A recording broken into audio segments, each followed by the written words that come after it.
Good morning, everybody. It's Laurie White, President of the Greater Providence Chamber of Commerce, back with us today with episode number 128 of Chamber TV. And today we have an exciting program queued up. We are going to talk about all things reopening Rhode Island, all things Providence, and we're going to be talking about tourism and the convention center, once known as a triage hospital for COVID patients. And as we are rounding the corner in the COVID era, lots of exciting news to report about returning that building, that very, very important building, to a convention hall for meetings and events. So our guests today are Dan McConaghy, and Dan is the new executive director of the Rhode Island Convention Center Authority. How are you today, Dan? Great, Laurie. Thanks for having me on today. Fantastic. Look forward to chatting with you, and maybe devices allow, we can take a peek over your shoulder to see if what's going on there at the center. Also, our friend Kristen Adamo. Kristen is president of the Providence Warwick CVB, Convention and Visitors Bureau. She is a regular guest here on Chamber TV and a very important partner as well in all of our work at the Greater Providence Chamber of Commerce. And we know meetings, conventions, events, and tourism extremely important to the state, extremely important to the city, particularly now as the downtown begins to reopen and we can re-energize all of the buildings that have laid fallow for so long. So this is going to be a great conversation, and I'm really looking forward to it. So how are you today, Kristen?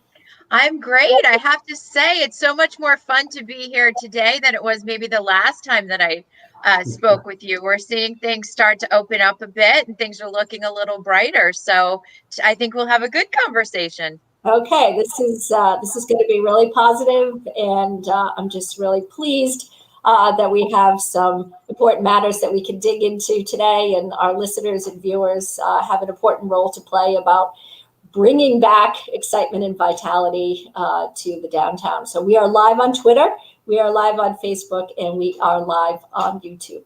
So let me begin with you, Dan, and ask you a little bit about your new role at the Convention Center. You are certainly no stranger to the Chamber. We have interacted with you on multiple levels in many of your previous roles, whether it be with the Board of Education, whether it be with Gilbane, whether it be with the state of Rhode Island and your work within the Department of Administration, and now really excited to have you in this role. So say hello to our viewers and let us know what the first couple of weeks have been like for you.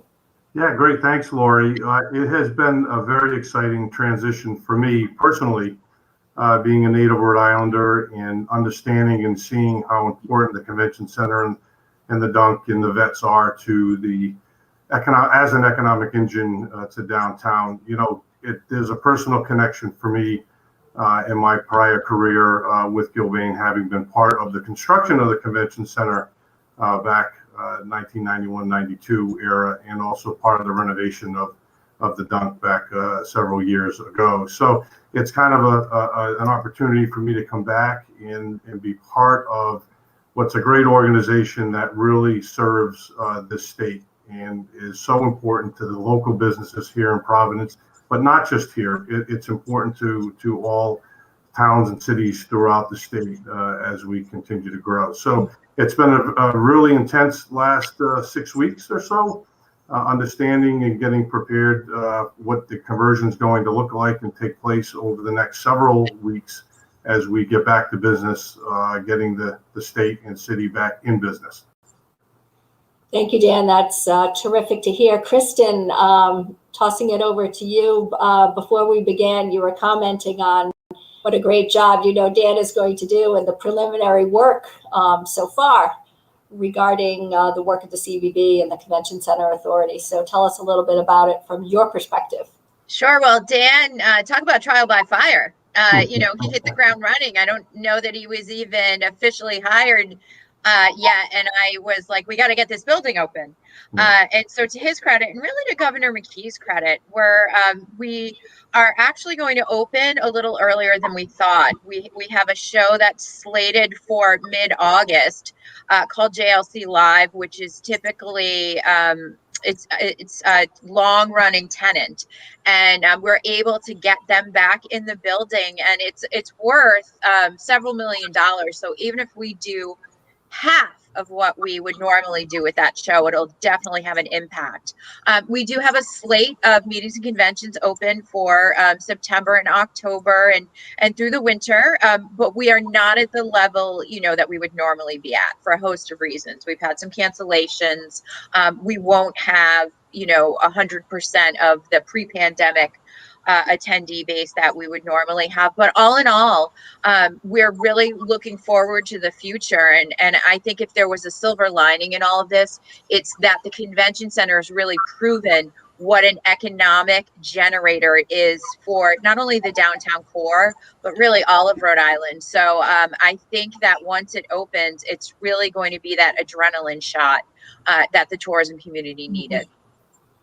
You mentioned JLC, and that pretty much making me smile, because I remember, the years of the Chamber's Business Expo. JLC Live was always the show that either immediately preceded Business Expo or the one that was moving in just as we were moving out. So yes, a longtime tenant, and I know how much the JLC attendees really enjoyed and loved being in Providence for a meeting. And I understand, Dan, you played an instrumental role in getting them to come back and earlier.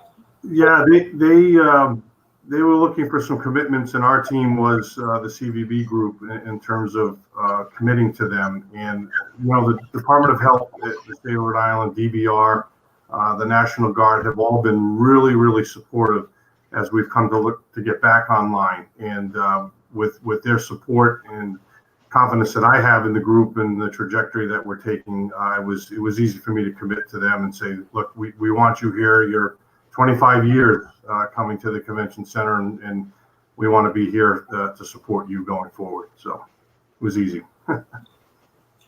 Kristen, before we continue down this track, maybe it would be helpful for you to explain just a little bit about how the Convention and Visitors Bureau works hand in glove with the Convention Center Authority. And Dan? Sure. So we're very close partners. The responsibility of my team is to book meetings and conventions and sporting events throughout Rhode Island, but by far our biggest venue and closest partner is the Rhode Island Convention Center. We typically book well over between 200 and 300 events a year. The economic impact is usually around $80 million in direct spending every year. So the work that we do in conjunction with the Convention Center team is really what fills hotels and a lot of the restaurants in particularly Providence and Warwick, but all parts of Rhode Island. And I think that sometimes gets lost. People think they come here for a convention and they just stay in the downtown area, and that's not true. A lot of times there's offsite events in the southern half of the state. People make a vacation out of it. So they might travel to Block Island or other parts of the state after the convention. And the great thing about Rhode Island is our size. We always say book a city, get a state. So while the convention center is in Providence, it's the ramifications of the work that we do together really touch every corner of Rhode Island. And if I could add just a little too on that, I mean, Kristen and her team are incredible professionals. They do a great job. I've seen the impact and the passion that they have just in the short period of time that I've been here. And certainly they are a critical element, very critical to us hosting conventions and getting things going. But they're just a very professional, hardworking, passionate group that I've really enjoyed in my short time working with that team and her team. Dan, let's talk a little bit about what's happening at the convention center today. So many of us know that it was a field hospital during COVID, played a very important role in treating patients as overflow from our traditional hospitals. So what is the status now of what we know as Hall D, if you will, the main floor? What is happening there?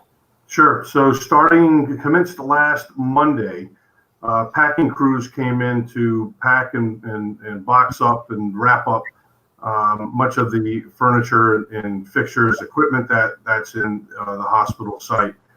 They will be moving items out of there and into storage with the state over the next 2 weeks. And by May 24th, construction crews, or I should say deconstruction crews, will enter the exhibit hall and begin to pull all the ductwork or the temporary partitions that are up, and deal with some of the painting and floor prep work that needs to get done in order to bring the facility back to its original condition. So their work will take about a month.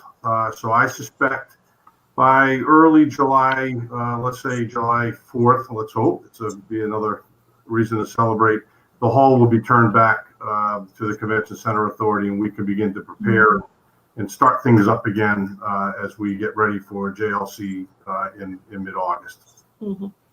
Well, I'm surprised that you have to remove all that ductwork. That isn't something that the Convention Center would want to keep in place. I know it was negative pressure for patients and for infectious disease protocols and the like. But what else is like changed about it? So if we were to visit the Convention Center within, I don't know, the next couple of weeks, would we notice anything very, very different than what we had experienced in the past? Right. Well, so it's currently still set up with all the partitions for all the 552 beds that were in place to serve folks if needed. Thank goodness we didn't need all of that. That ductwork, Laurie, that I'm referring to actually runs the full length of the exhibit hall and actually blocks our ability to partition the hall off and work efficiently and effectively as a convention center. So unfortunately, that does need to be removed. But again, right now, if you were to enter the hall, you'll see that most of the mattresses and bed frames, all the other equipment is packed up or neatly put into one spot where it will eventually be packed up over the next couple of weeks.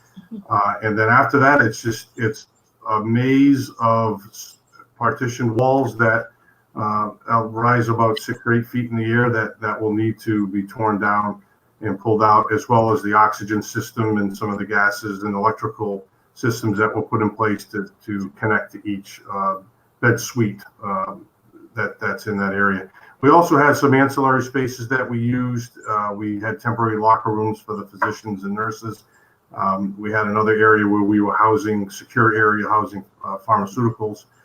So some of those areas in different parts of the building will also be decommissioned and returned to their existing condition prior to. Mm-hmm. So that will likely take the rest of the spring and up through the 4th of July weekend. Yeah, basically through the 4th of July. Yeah, I would say if you come sometime mid-June, this place will be a very noisy, pulling things down and to throwing into dumpsters of things that the walls and stuff that they can't reuse, unfortunately. A lot of material will be reused and stored though. And that's an important element that the state is managing as mattresses and frames that weren't used. There are several hundred of them that need to be stored for now and determined to be how to best deal with those post deconstruction.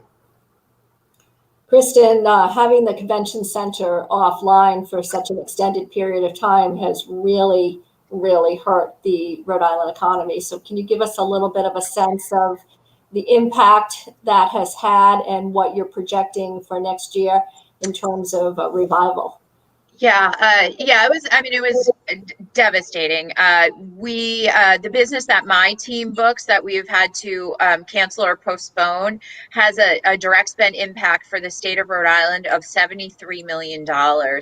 And people think, well, postpone's not so bad, but what happens is when you postpone an event, it's now taking space that we would have already been able to sell to someone else. So it really does have repercussions. And as far as the hotels, the Providence hotels lost 70% of their revenue last year. And Warwick was slightly better. They lost 46% of their revenue. So we're coming from a really, really dark place, but the future is looking much better. Like I said, we do have business on the books.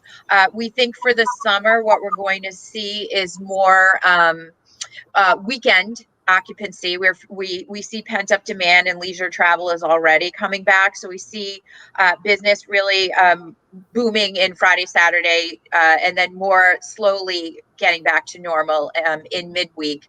And we're actually working very closely with Stephen Pryor's team on things that we can do to bolster, particularly Providence hotel traffic in the summer. And we'll have some news coming out on that in the next month or so. So, while we're coming from a dark place, the future does look fairly bright, and we're doing everything we can to get back as quickly as we can.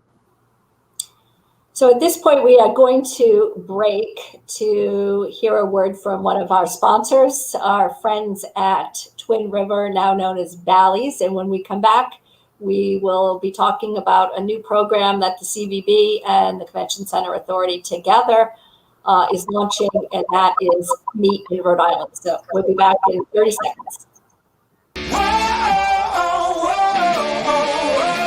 Show me what you got. Let's see what you got. Let's take it to the top. Show me what you got.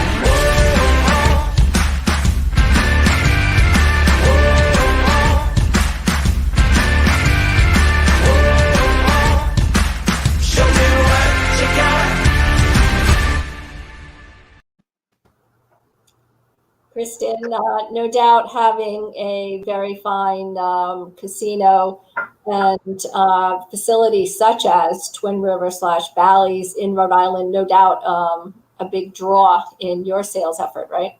Oh, absolutely. A lot of the conferences that we work with like that sort of entertainment, and Twin River is a very great community partner, particularly of ours, and we work with them very closely. They have a lot of great event space too. So they're a huge asset for us as we recover. Yeah, so we are very appreciative to the work that the entire Bally's team does to support the overall economy in Rhode Island. So Dan, let me segue to you and ask you about this Meet in Rhode Island initiative that you're working on jointly with the CVB, and how might we at the Chamber and our member businesses be able to support this effort? Yeah, I think it goes to, and I'll let Kristen speak to the very specifics of it, but I think it goes to the partnership, again, speaking with the Convention Center and CVB, as we partner with one another to continue to advance the economic growth and finding creative ways to get people back out and re-engage and start up our economy again. Kristen, do you want to fill in on some of the specifics of that? Sure. So we are looking at recovery, but we're not looking at recovery to 2019 levels. That's going to take us 3 to 5 years. And so we need everyone's help. We had a great movement this past year with Buy Local, and we're asking to do that kind of thing in the meetings market, support local meeting business. So we have a website called meetinri.com, and we're just asking businesses to pledge to host some kind of event in Rhode Island between now and 2024. And that can be as small as a board meeting at a local hotel. But of course, we're hoping for big business here at the Rhode Island Convention Center. And all people have to do is go to Meet in Rhode Island, commit to having that meeting. We won't even ask you what the meeting is yet, because everyone's still trying to recover. But agree to do that. And then our sales team really takes it from there. We'll work with any business to figure out what the appropriate size and scale and dates are for whatever meeting they're doing. And we really do most of the legwork. And then we let the people who sign up take all the credit. So, what's better than that? And we're just hoping that businesses will work with us to jumpstart the Rhode Island economy and really help the convention center. Dan, what is your perspective on the psyche of the business conventioneer these days? What is your research and Yeah. what the rest of the market is thinking and feeling. Are people going to get back to this notion of, yeah, we're going to, we got a big meeting, convention, I'm going on, our annual, trip to Providence for, whatever big trade show or trade association. What do you think the psyche is going forward? Yeah, that's a great question, Laurie. And I think my conversation so far with folks who are coming in September, August and September, they are just so excited to get back to some sense of normalcy. All of them, we've all been so accustomed to working with either masks on or distancing and the like. And as of course we move more closely to what we used to consider normal, all of the groups that we've been dealing with and talking with are like, look, we'll do whatever we have to do. We'll accommodate any kind of requirements you have, but we just need to get back together with our groups and do the things that help their particular entities move forward and reconnect and be part of their larger industry. So there's a great enthusiasm and excitement. A little bit of concern about making sure they do things right. Folks are not looking to go crazy with this stuff, but in terms of meeting, they really want to get back with one another and share ideas and interact and meet old friends that they haven't seen in 14, 15 months or even longer. So there's a great deal of enthusiasm. Pent-up demand. Yes, is something that we're seeing a lot of too from our position at the chamber. What do you think people are going to be asking for? You mentioned, we'll help you with any considerations or any precautions. What do those look like, and what? So we're working closely. In fact, tomorrow we have a call with DVR to work with them to understand today, anyways, what they may be projecting. Again, our first group is not coming in until mid-August. That's a few months away. So things are changing weekly, as we know. The governor has been appropriately aggressive with trying to reopen, which has been helpful. And so once May 28th passes and we have the more free opening and with limited restrictions, we're still 2 months away from them coming. So we expect to be in a really good place come mid-August. But at the same time, the groups have been cognizant of this coming in. We do need to remain nimble if something changes in the world with the pandemic, and we'll be ready here to accommodate any sort of restriction that we need or some other protocol we need to put in place. Kristen, I'm wondering if your sales messaging has changed any from where it was to, what it is now in terms of, supporting attractions and the like. Is there anything different in what you're selling?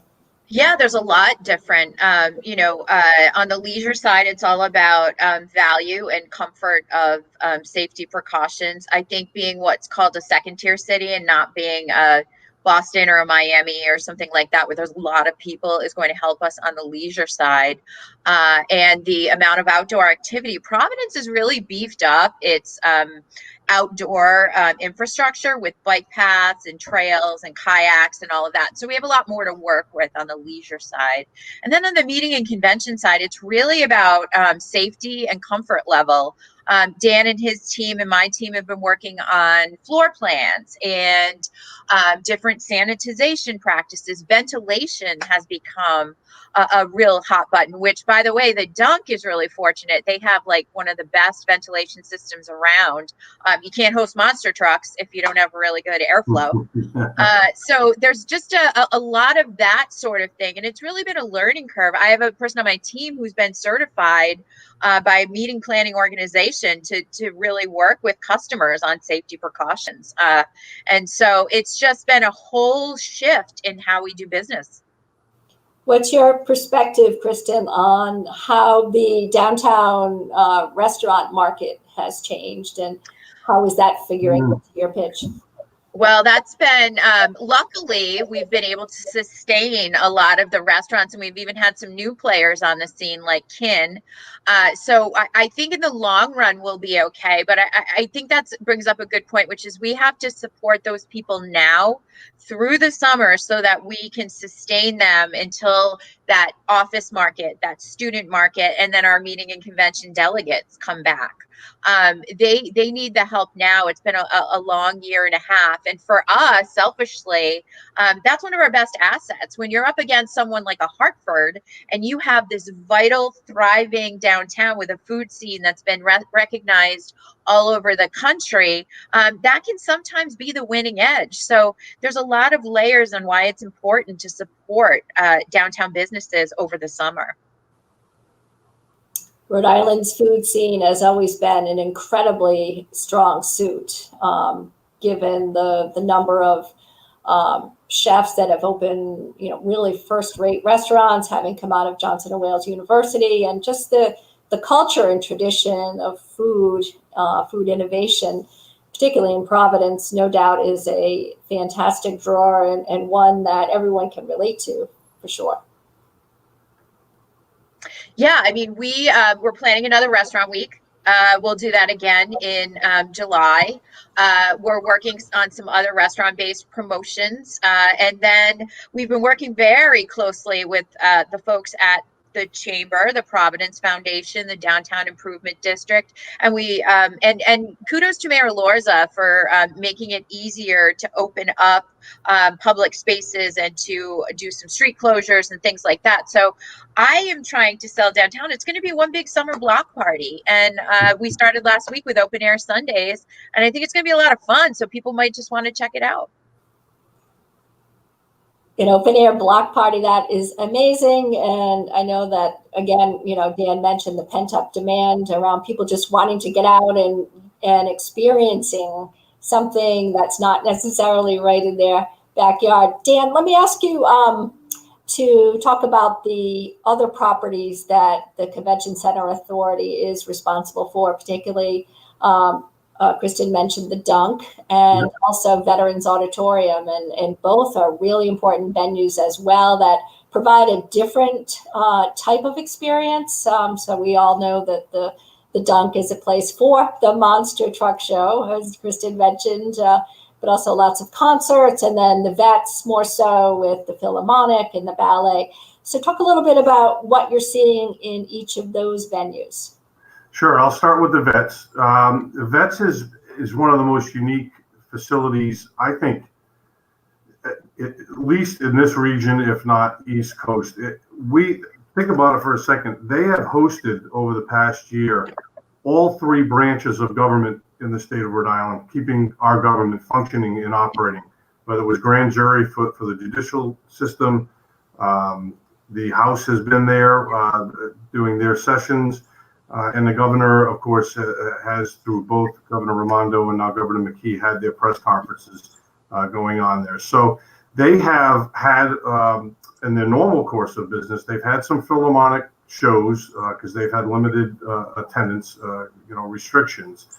But they're starting to get back into the dance recital shows and some of those other events. I'm approving on a regular basis various comedy shows and some other concerts that they're contemplating in the fourth quarter of this year and going into 2022. So they're starting to ramp up again, and will be exciting for them to get back to their normal course of business. The Dunk is an entirely different animal. Obviously, we're still functioning here as a mass vaccination site. Exciting, I think, as we begin to help the population of Rhode Island get healthy and stay healthy. This week we will cross the 100,000th vaccination shot here, which is an exciting moment that happens on Thursday.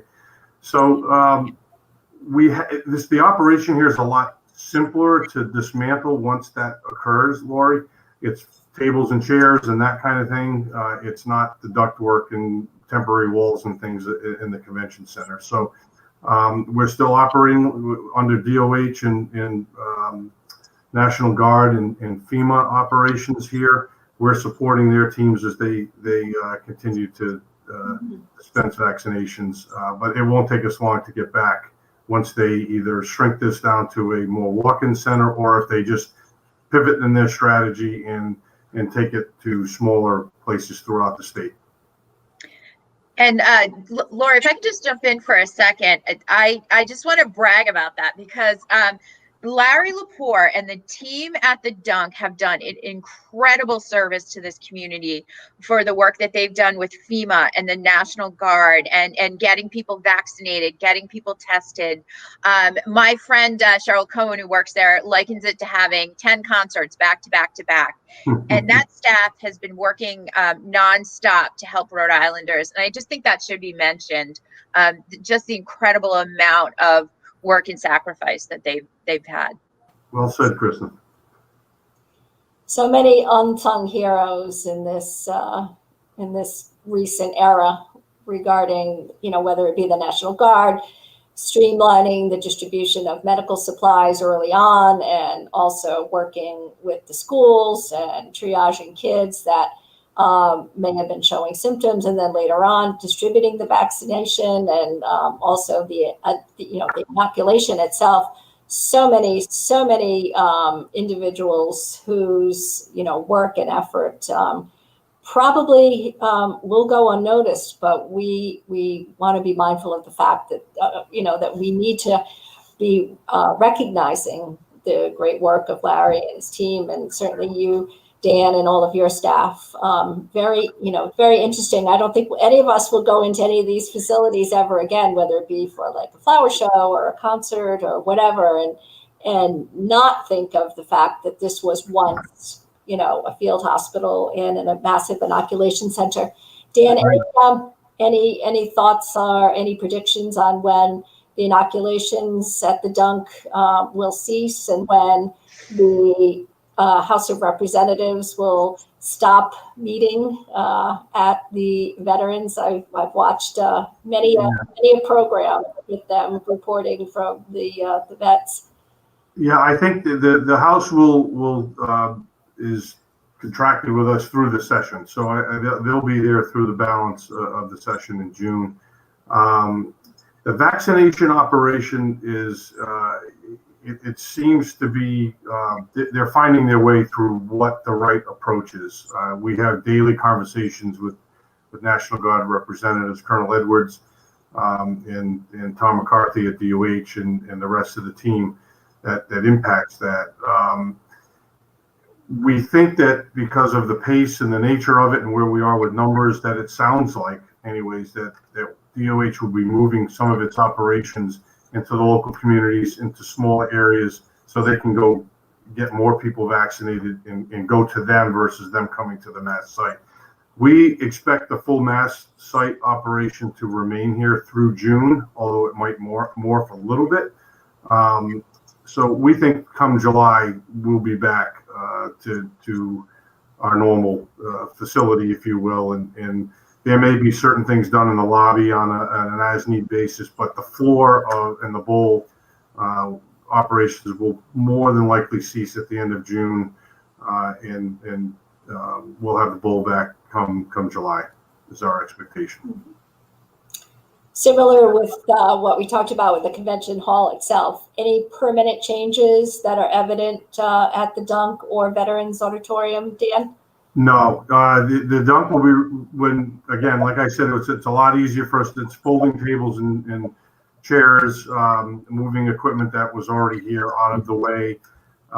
There's no kind of permanency to any of what's happening here. The vets is the same.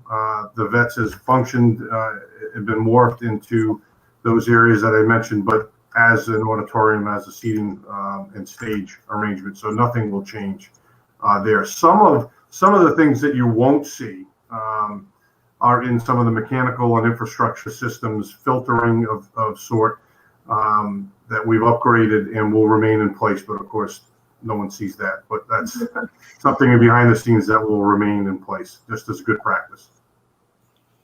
Kristen, what are your tourism and convention colleagues from other parts of Rhode Island experiencing up to this point? Well, I think it depends on the nature of the geography. Warwick North has a different set of challenges than maybe East Greenwich South because we don't have the beautiful beaches, but we also have more of an even keel. So once we start back, we're particularly strong in the summer in the winter with our sporting business, where it gets a little quiet in those parts of the state. So I think that it's a different issue. And then you got places like Block Island, who are probably going to be inundated this summer. So it depends on where you are. And then nationally, we're all in the same boat. All of the convention cities are vying for the same business. And the challenge right now is because business is so valuable and we're all not up to the levels we normally are, we're fighting with cities we never fight with for business, like a New York or a Miami or a Boston, or that typically won't go for the business that fits well in our market. So the landscape for the next few years is going to be even more competitive, which really is another reason why we need everyone's help with Meet in Rhode Island, because we don't have the resources we normally have, but we have a bigger challenge than we've ever had in my career. So we need everyone's help. Kristen, you mentioned that Providence is a tier 2 city in terms of, conventioneering. What exactly does that mean? And how does, I'm sure that New York City and Chicago, Miami, probably tier 1, right? Yes. So the bigger cities that can host, 10,000, 20,000 people with ease, those are what are called first tier cities. So we don't really go after the same pieces of business that they do. We go after what is called that second tier. We can do 2,000, 3,000 very easily. And so we compete with places like Pittsburgh and Charlotte and Hartford and places like that. And we actually, one thing that we do that I think is really cool is we partner with 2 other second tier cities, Madison, Wisconsin, and Albuquerque, New Mexico. And we actually market together in the meetings market with the rationale that some of these big associations like to do an East Coast, a Midwest, and then a Western city. So we try to do inventive things like that to keep more competitive. And we actually have a big event coming up with those 2 cities virtually, and we co-brand together. So that's just one of the ways we try to keep above sort of the fray. What a creative idea that is. So we at the Chamber are part of the Association of Chamber of Commerce Executives, and the annual convention does exactly what you described. East Coast, West Coast, mid-country. Just to make it convenient for the delegates. So you're not always flying to, the East Coast if you're a chamber professional living in California and vice versa. So I love that idea of doing it as a team where it's built in, the flexibility, the geographic. Saves money too. We can market together, and we need every dime we can get right now. So we save a little money. Yeah. I wanted to ask you both about the hotels in the city. We have had a number of new hotels come online very recently, and we're expecting the Beatrice Hotel to open up very shortly within the next couple of months. So Dan, let me start with you on that. What are you seeing in terms of hotel occupancy, and the number of hotels coming online? No doubt is helping to book the facility and all of the facilities between. Yeah, so it's an interesting period, right? I mean, we do have hotels coming on, or more recently have come on at the commencement of the pandemic. So it has been, and Kristen has the data and has talked about it earlier about how difficult a year it's been for them specifically. So I think what it shows us, or it just behooves us to be, and I use the phrase appropriately aggressive. We can't do anything silly or to endanger people or jeopardize any kind of safety. But, Governor McKee and his staff and his administration have been very keen to reopening and pushing that, because he knows and he speaks with the folks that manage and run these hotels that are coming online, that we need to get people back here in the city to occupy downtown, to interact with the restaurants and other businesses, but for them directly, we need to create opportunities to bring people in and occupy rooms. So that's been part of the tip of the spear of the strategy here, is to reopen so that we can get these places back online and support their efforts. Kristen, is that the limiting factor, the hotel number of hotel rooms around the tier 2 designation? Well, it's who you can host comfortably with, not only hotels, but with convention center space. So we're a nice package for that second tier. But as far as hotels, one thing I think that people don't understand is, you see a hotel and you see it's a Hilton or a Marriott, and you think, well, that's a big corporation and they'll get bailed out by their billion-dollar corporation. But if you look at the hotels in Providence, they might have flags like that, but the bulk of them are actually locally owned. Someone like the Providence Group owns a handful of hotels in Providence, and they're just one. Bristol Hotels, Marriott Jabara, they're local companies. And so when you're staying at these hotels, you really are supporting local businesses. So I think that's a key factor. The thing I'm most excited about right now is we have a really nice mix of types of hotels. We have, the Beatrice is going to be a high-end boutique, which is great to have. The ones that have opened recently are extended stay, which we didn't have a lot of. So not only is the hotel package growing, it's growing in smart ways. So we're really happy with the mix that we have right now.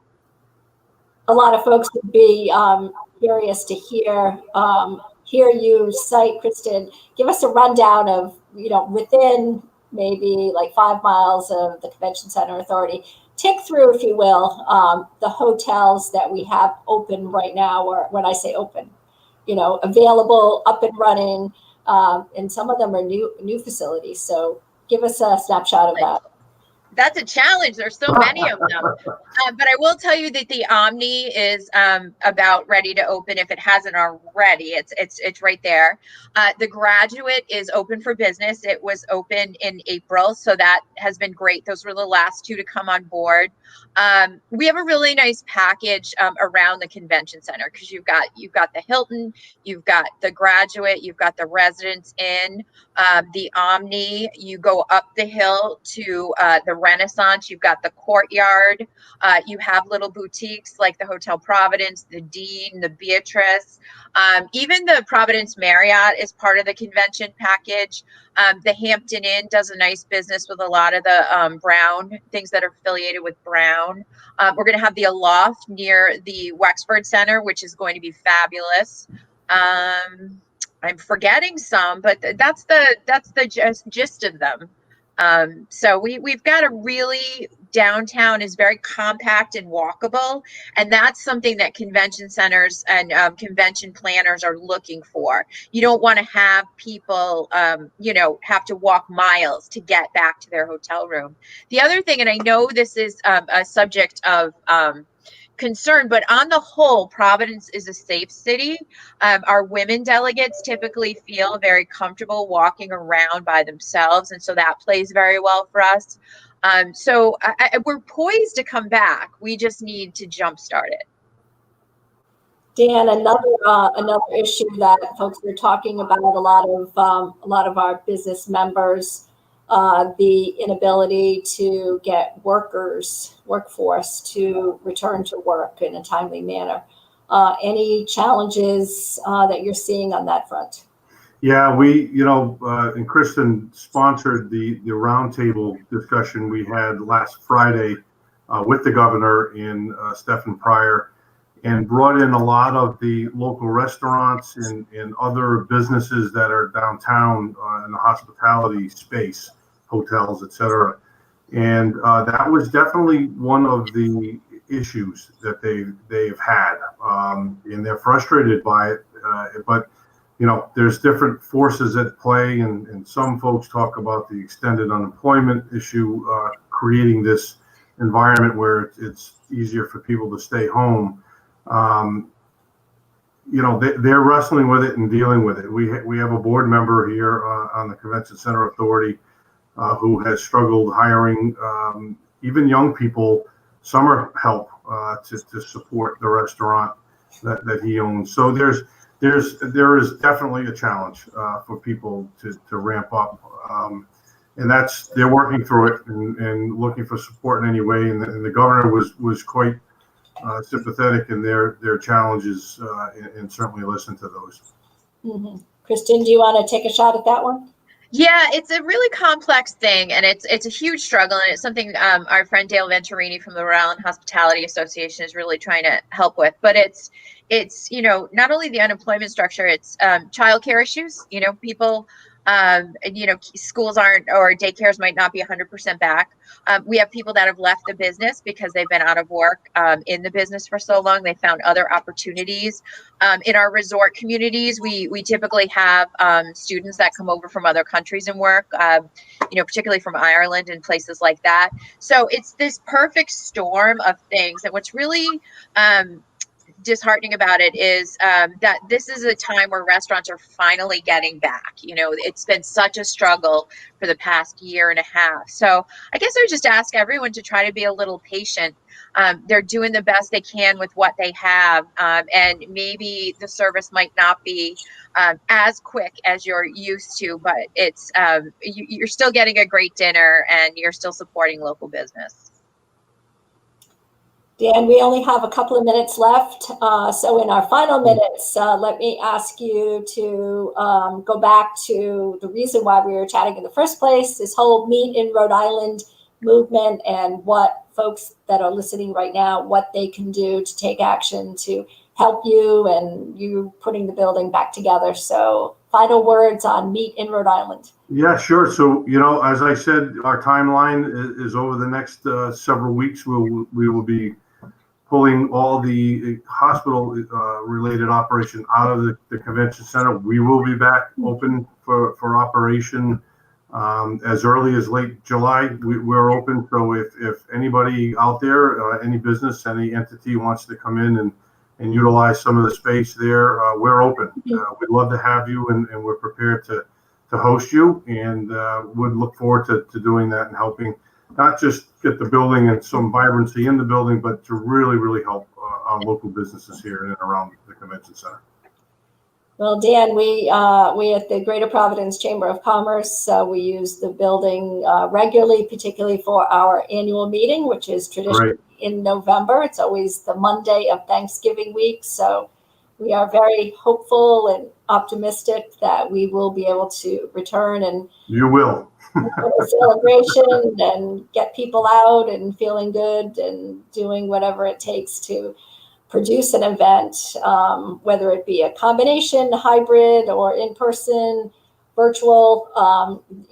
Time will tell as to the appetite that people will have for going out to business meetings. But I know for sure that from what I've heard so far that people are really excited to get back at it and to reunite with their friends and colleagues that they haven't seen in such a long period of time. So good luck as you continue to bring that building into tip-top shape.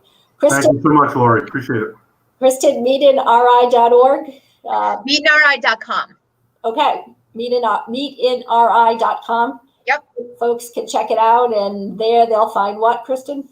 It's basically a clearinghouse for everything that we'll need to put a meeting together. And all you have to do is give us your email address, and we'll take it from there. Okay, so there are no minimum requirements. So if you're a business professional and you want to host a trade association, or even an all hands-on staff, planning session or some kind of team building, no minimum requirements, right? So and it's a partnership with the Partnership for Rhode Island and Johnson & Wales and Providence Business News. So if you pledge, we will recognize you in PBN. Fantastic. And so it's no minimum number of not at all rooms and no minimum attendees. And the geographic area that you're targeting is what? All of Rhode Island. A rising tide lifts all boats. So anywhere people want to meet, we will help them. And if we can't help them, we'll pass them to our colleagues in Newport. Kristen, you are an amazing force of nature. You are such a pro. You've been in this industry for a very long time. You've seen it all. You've done it all, and you have raised the profile of the Providence market so substantially in your long career and history at the Providence Warwick CVB. So you are an unsung hero. And There you go. we tip Thank our you. team.